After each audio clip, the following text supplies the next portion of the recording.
Hey everyone, Mary Ellen Van Auken, Sue Jennings, Real Estate Ladies of North Atlanta. You doing well today, Sue, I guess? Yeah? I'm doing great, Mary Ellen. How are you? I'm good. All right, today let's dig into it. We're going to talk about the January 2025 Metro Atlanta Real Estate Report. We're going to talk about a new subdivision, Holly Farms in Woodstock by the Toll Brothers. We're also going to talk about what we love about Atlanta is the walkable neighborhoods. And then we're going to dig into design tip of the day, open floor plans, which everybody wants to talk about. So let's dig into our neighborhood highlight, which is Holly Farm in Woodstock. Farm, not with an S, by the Toll Brothers. So let's kind of dig into that. Right. So Holly Farm in Woodstock by Toll Brothers is tucked away amongst the rolling hills of Woodstock. It's a beautiful, serene 150 home community that Toll Brothers is building in Woodstock. It's a unique community of luxury single-family homes with beautiful designs, generous home sites, and exciting amenities, all secluded with a wonderful wooded backdrop. So whether you're taking in this community's natural scenery or taking advantage of the close proximity that Woodstock has to offer to so many different things as far as restaurants, shopping, and even the city, you'll love finding this location as home. So first of all, in Holly Farm, you'll be able to select your own home design. This is located just off of Highway 140. It is in the Sequoia High School district. They do offer expansive wooded home sites, and it's conveniently located near Milton to Milton, and also to Hickory Flat. The community does offer an outdoor pool and pickleball courts. We all love pickleball. So there's there are two collections of homes in the community. The first is called the Highlands, and these are single-family homes that are 3,297 square feet up to 3,812 square feet, and those are priced from $789,995. Then the second collection is called the Heritage Collection. These are also single-family homes in the size range of 3,147 square feet up to 3,599 square feet. And those start at $886,463. And the community address, if you'd like to drive by or go visit their sales center, it's located at 1010 Ridgeview Road in Woodstock by Toll Brothers. Yeah, so these are great homes. And we're just then going to get rid of this and we're going to dig back into numbers. Which I know people don't like that as much, but we're going to talk about the January numbers of 2025 and what we see for 2025. What we can't predict. We're not genies or magic people, but what we can see maybe that's going on, trending in North Atlanta. Right. So for all of you who listened to our December 2024 podcast, new listings were up 37% year over year for December 2024. But in January of 2025, new listings coming onto the market were up 48.9%.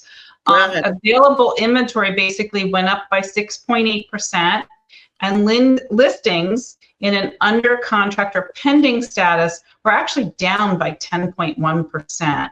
So that means that, homes are coming on the market, but maybe it's taking a little bit longer for them to go under contract. Yes. So this pending ratio or cool down went down 3.5%. To a 26.9% overall number.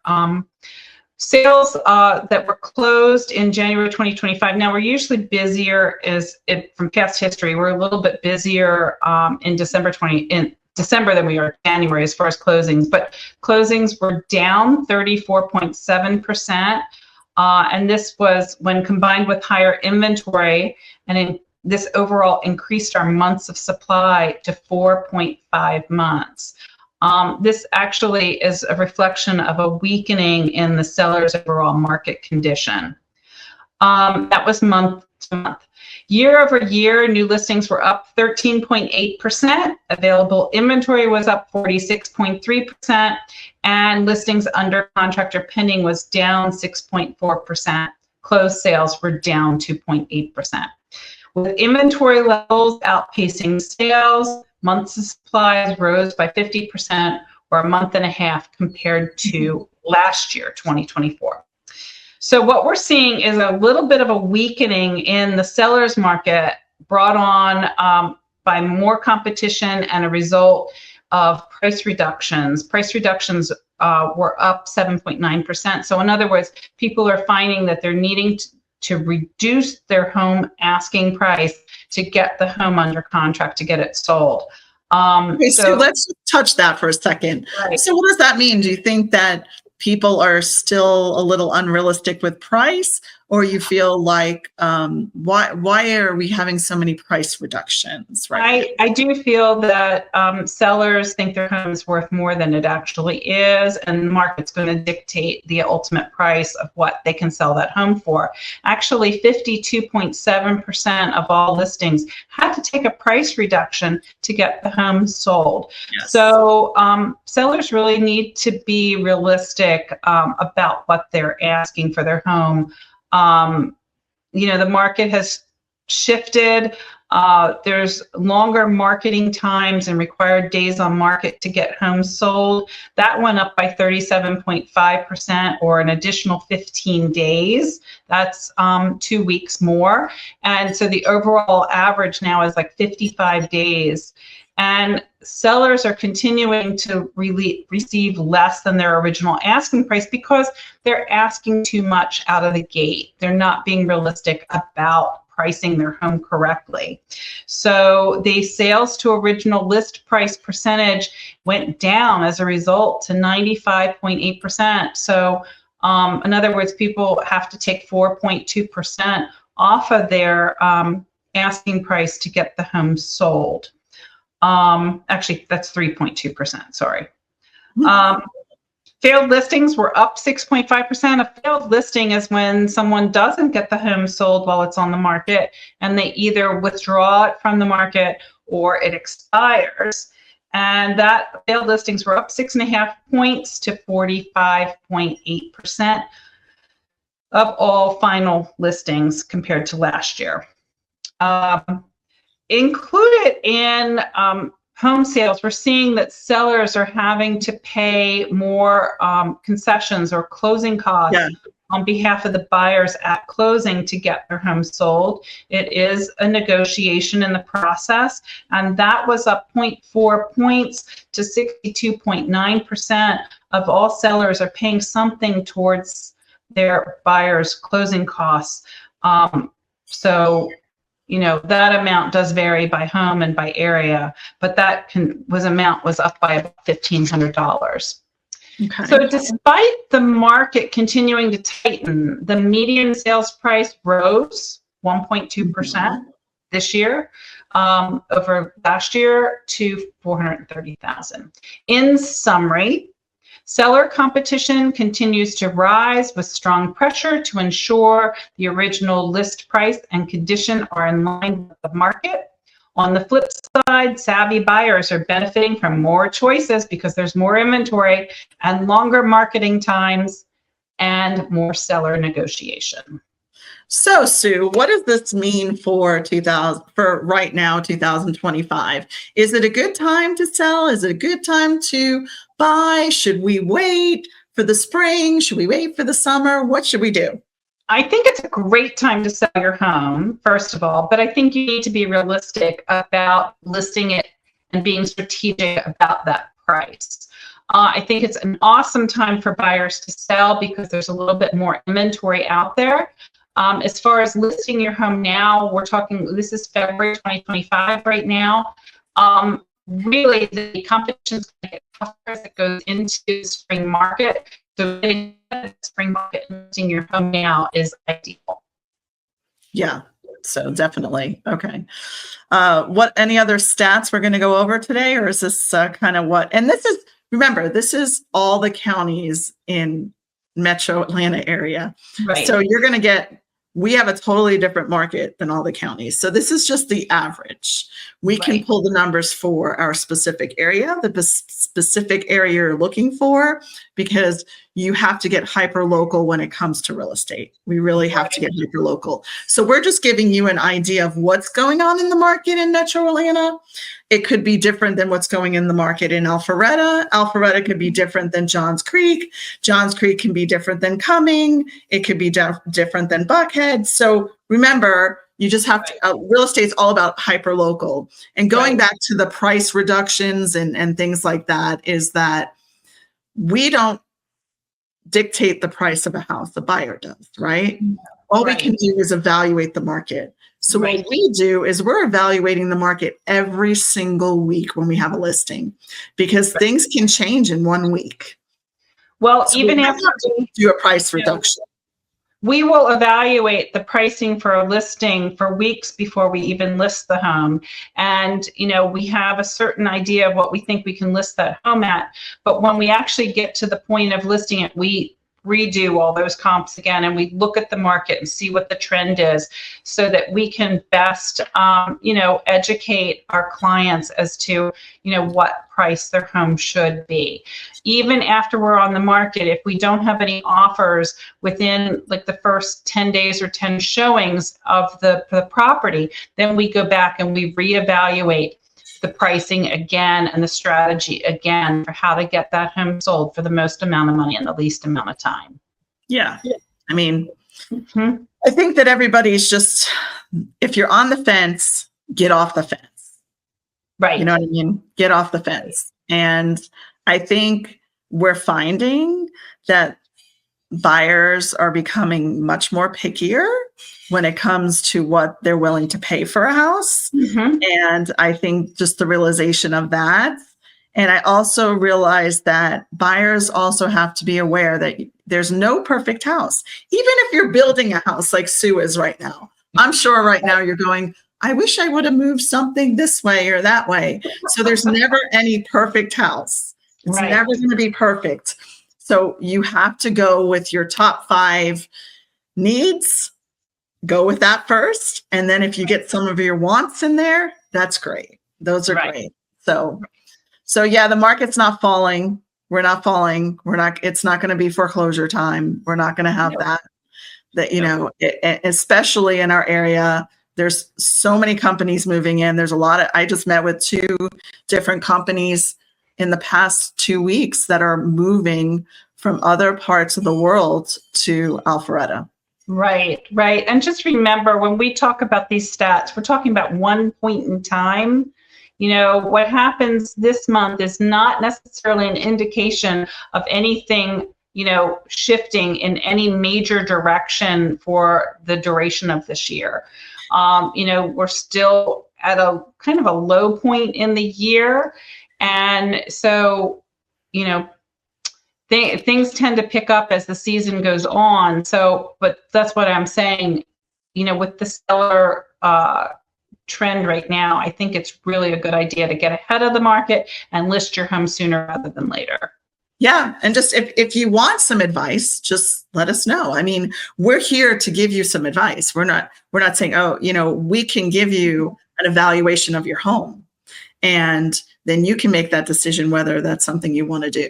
So don't be unrealistic. I mean, when people say, if something's going for $500,000 in your neighborhood and you want $1 million, that's not going to happen. And we're not going to list a house like that. We're not, because no one's going to pay for that. So you've got to be realistic too. And I think that you have to look at how much equity you have in the property, and when it's time to move on, because sometimes it's just time to move on to a bigger place, a smaller place, another area of the world, So remember, we can help you anywhere in the world buy a property or sell a property.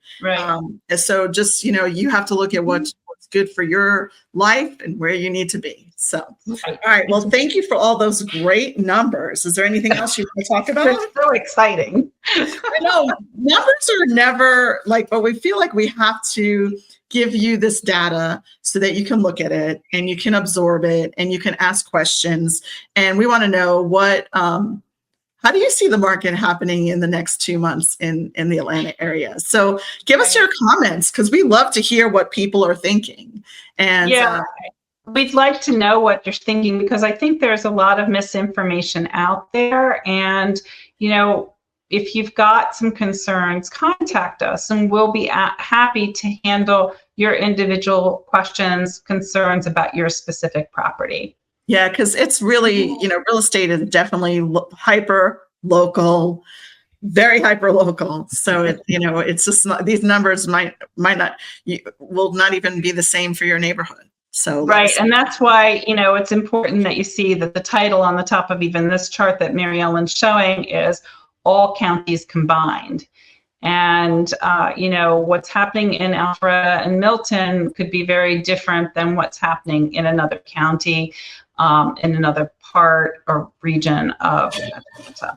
Yeah, and let's just tell people that so Alpharetta is so big that it actually encompasses 3 counties: Fulton County, Cherokee County, and Forsyth County. So remember that the counties are just also so big around here that and Fulton County is Alpharetta, and it's also downtown Atlanta, which is so far away. So you got to look at it in the aspect of the counties. It's also hard to do things by counties. That's why you have to be hyper local and go neighborhood, city, high school, even get down to that elementary school area. So that's what you need to do. All right. Well, thanks for the great information. Now we're going to talk about what we love about North Atlanta.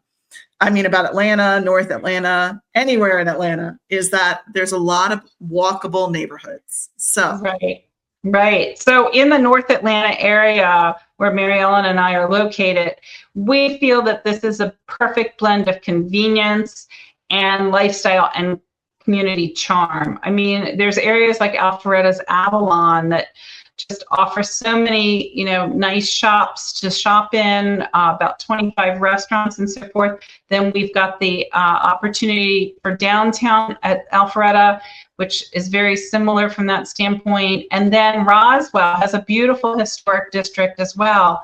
Also, downtown Woodstock is another opportunity for access to dining, shopping, parks, and just walkability that enhances your overall health, your lifestyle, and quality of life. We all like to think about reducing our reliance on cars while fostering just a vibrant social atmosphere. Families also who live in this area enjoy top-rated schools. Professionals also benefit from being close to their businesses, to work. A lot of times they can walk to work, walk to businesses, walk to coffee shops to meet other, peers in their industry. So many of the streets here are tree lined, lots of sidewalks in the area, and mixed use developments that are all walkable to go to community events. And all these neighborhoods really are dynamic and yet have that small town feel in a very, a large city atmosphere. And all that makes them very, very desirable and give you a balanced, active lifestyle in the North Metro Atlanta area. Yeah. So, and 10 years ago, we didn't have these walkable cities and towns and stuff. So it really has just brought a lot of character to the North Atlanta area and Atlanta area, is now you can walk to different things, because people come home from work and they don't want to get in a car and drive places. So they want to be able to walk to a restaurant, walk to work out at their gym, or do something like that. So, and even like you said, walk to work if they're in that same industry, that they don't have to get in a car, because we all know being in a car in Atlanta is not really fun, especially during rush hour. So you have to definitely make sure you're not in a car during rush hour. Right. Exactly. That's the best advice I can give you. Don't be in a car during rush hour unless you have to, and a lot of time to be in a car during rush hour. Mhm. All right. So we talked about what we love about Atlanta, North Atlanta, the walkable neighborhoods. Let's talk about our design tip of the day today, which is open floor plans. Right. I mean, is that like the one thing that you hear from everybody? I want an open floor plan. Right, right. And the reason why people love open floor plans is because they create like a seamless flow from one space in the home to another. Basically, you've removed your walls between your kitchen and your dining room and your family room, for instance. And the space just feels spacious, it feels airier, and you also allow the spread of natural light throughout the property. By having an open floor plan. It improves the traffic flow throughout your home. It encourages better social interaction among your family, among your friends while they're there visiting. It's an ideal floor plan when you're entertaining guests.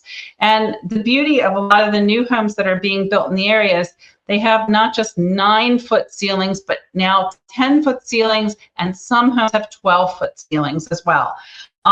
It just makes the area, the whole space feel more flexible. You've got more options with your furniture arrangement, and you can maximize the usable space in the home because you're not dealing with a lot of walls, which makes the home feel so much smaller.